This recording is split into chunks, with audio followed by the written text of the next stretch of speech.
16189 standard. And the quality improvement project is one of the requirements. So if you want to be accredited as a laboratory services, if you don't implement quality improvement project, not only one, it's required minimum of 3. You cannot apply for the knowledge, but because of the system failure.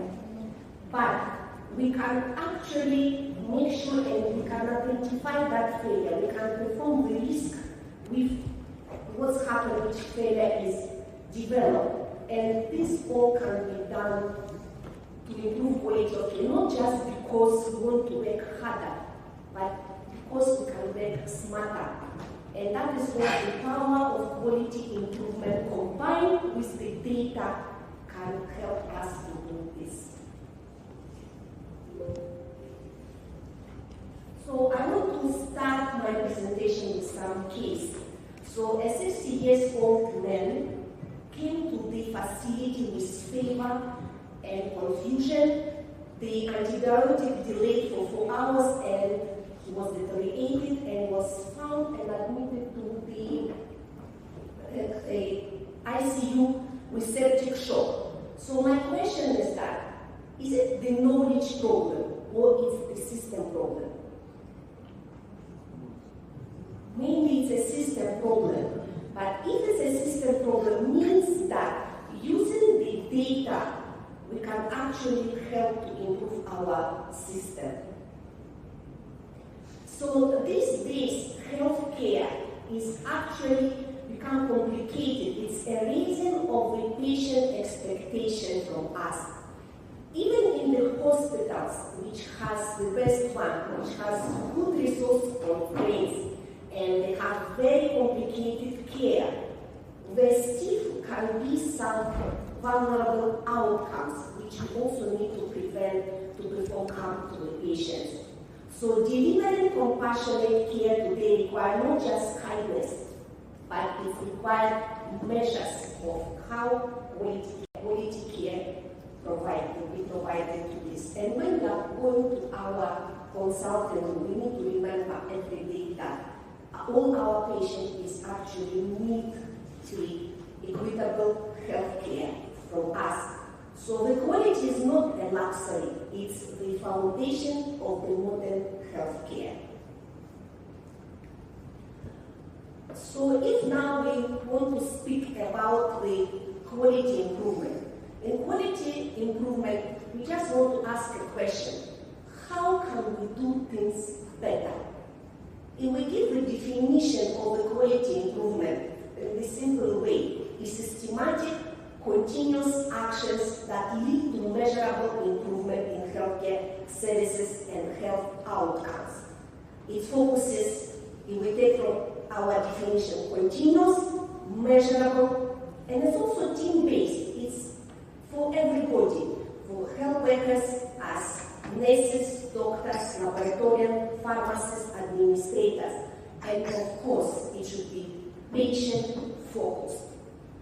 And we need to remember, the moment we perform quality improvement, it's not about blaming people. It's about fixing the systems. But the moment we speak about quality improvement, the basic framework which can be applied for us to look and evaluate measurable intervention to improve quality is PDSA cycle. So it's simply plan, do, study, and act.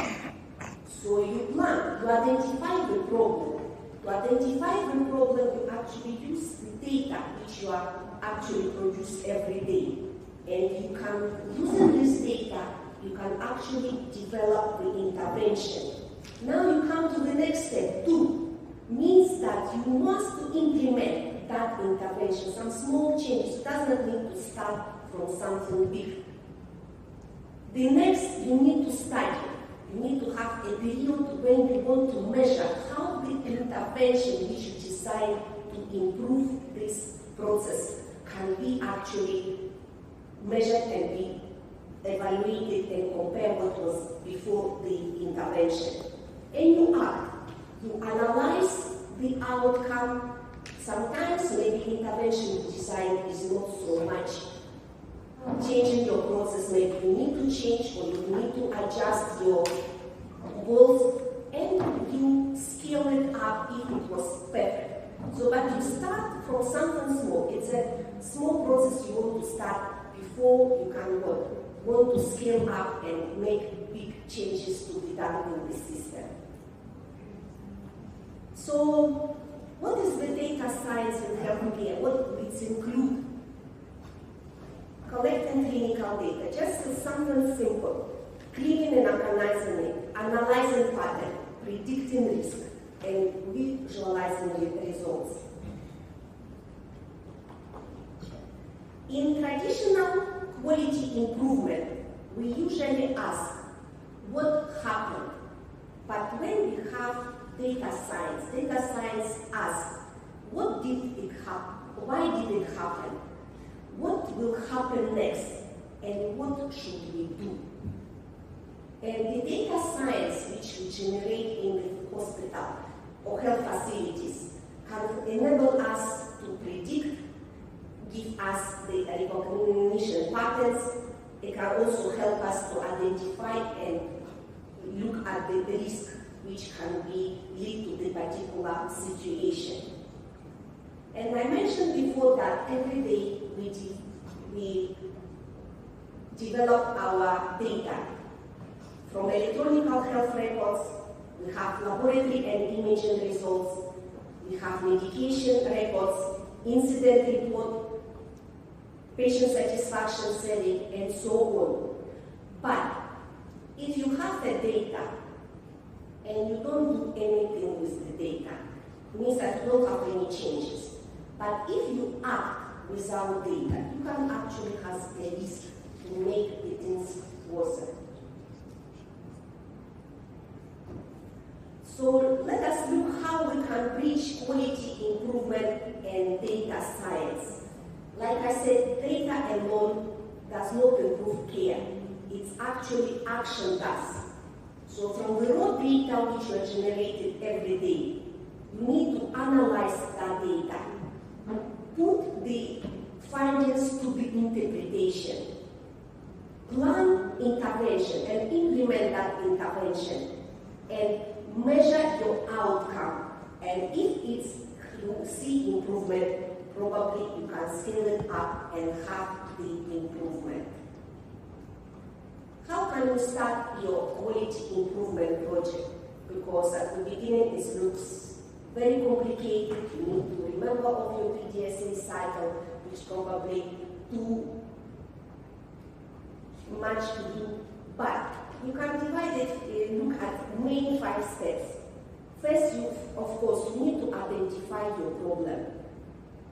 You need to define what measurable outcomes can be so that I can evaluate if I want to put an intervention. You collect your baseline data, you implement small intervention, and you remeasure. So do not have this as too much as a lecture place. I decided to put for you some example. The hospital decided to look and reduce maternal mortality. So they identified that for the recent 1 year, they have a very high maternal mortality rates. So they found it from their records, isn't it? Because every month in the facility you are reporting the death of the mothers and probably the reason.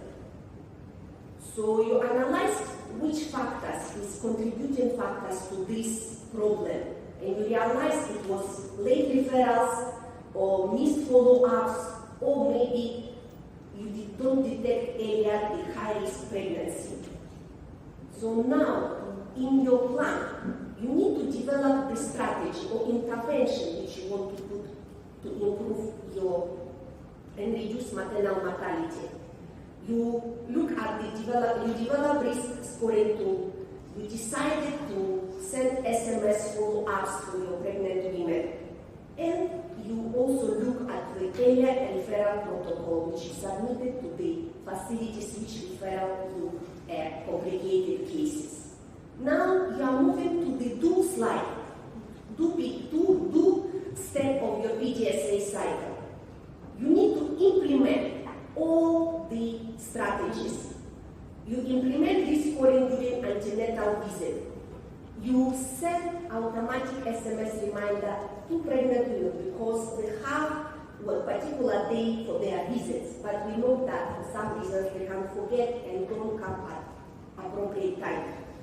And you activate structured referral pathway for high-risk mothers. So now you want to study, you perform this implementation for the period, and you want to study and see if any changes has been done and improved after your intervention.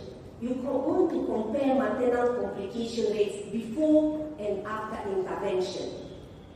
And you monitor your missed appointments, you're looking if you have delay in your referrals, or if you how many emergency cases you have.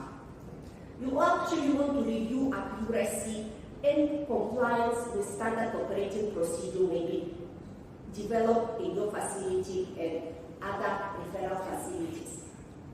Now you need to act if you see some adjustment needed maybe for the scoring criteria. You can perform that because during that period you can also have outcome from your clients and the nurses who implement these interventions. You improve SMS frequency probably and maybe look at the language you need to use to send the SMS messages for the pregnant women. And you strengthen the referral leakages. And probably, if this one is very successful, you even want to standardize and improve the protocol which exists in your hospital. So this is one of the examples, very simple one, which you can actually apply. But I brought you also a few examples to show you where you can have your improvement project to be looked at.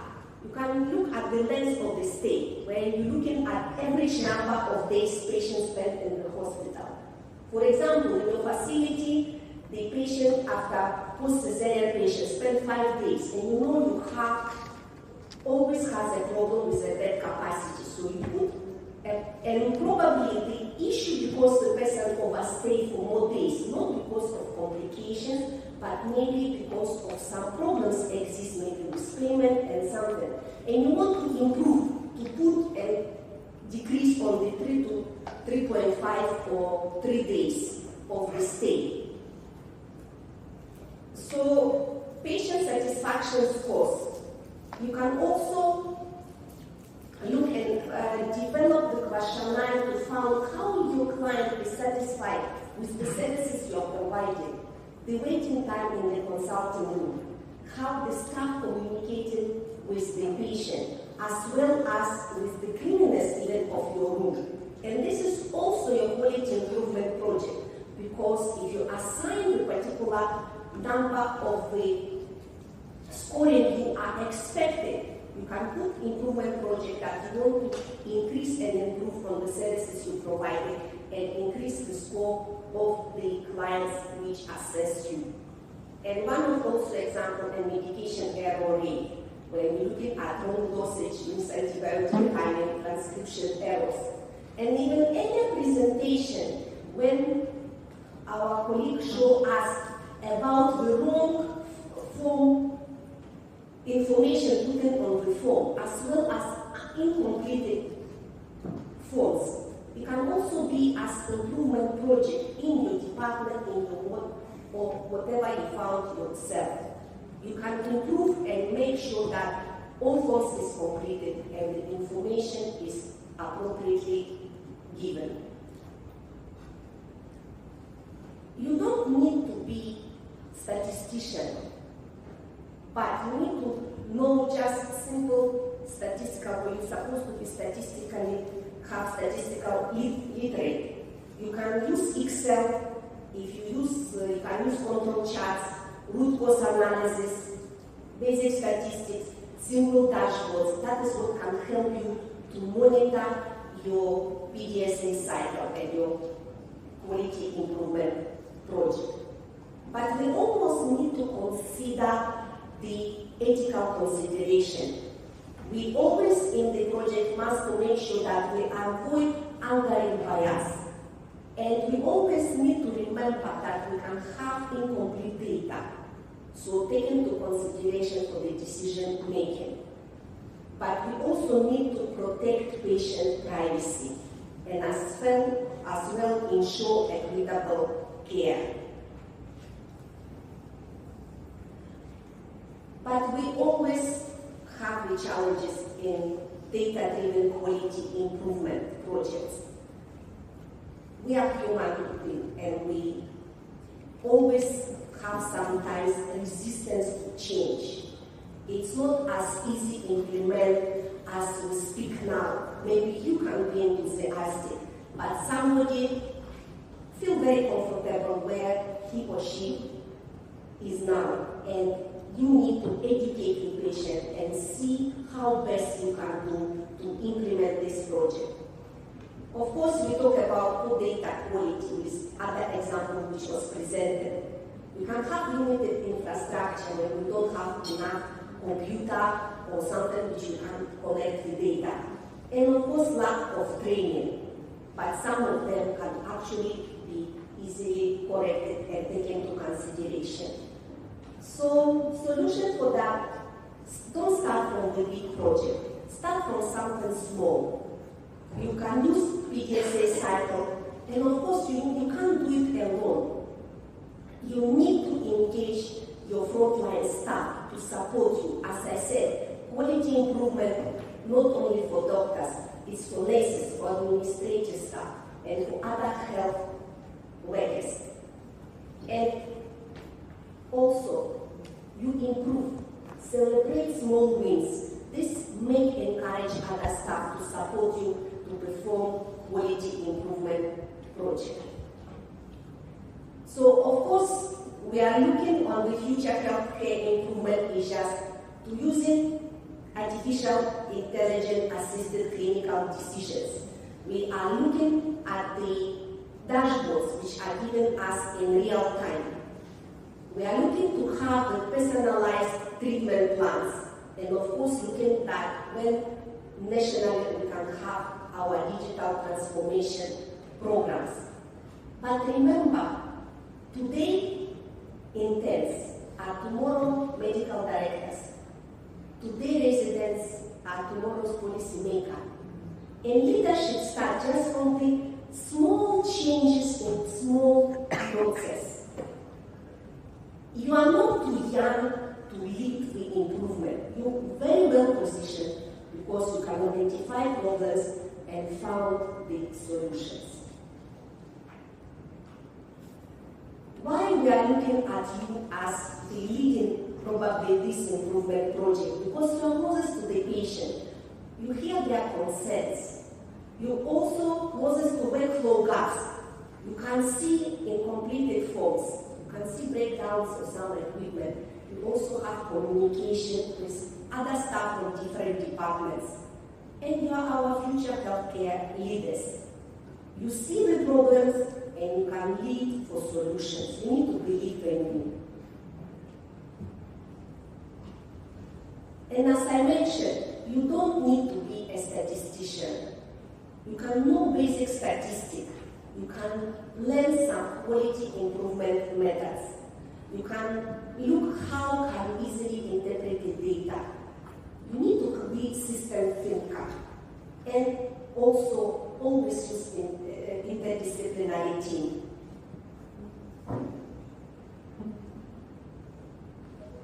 So the data science actually does not remove compassion. The data science actually frees time from inefficiencies. It actually will help you to identify vulnerable patients and reduce preventable harm. And we are looking at young doctors and nurses that you need to combine empathy, evidence, and continuous improvement.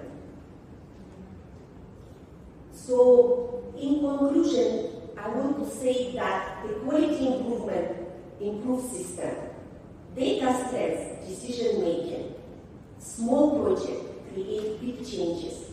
And you not need to be a data science to use data. You, a generation which are going to work in the digital healthcare world, you are not just going to click vacation, you are going to design systems, you are going to actually explain dashboards. And quality improvement, it's not extra work. You need to look at it as how modern medicine is moving to. And I want to end my presentation by saying, we say without data, we guess. With data, we improve. With improvement, we save lives. Thank you.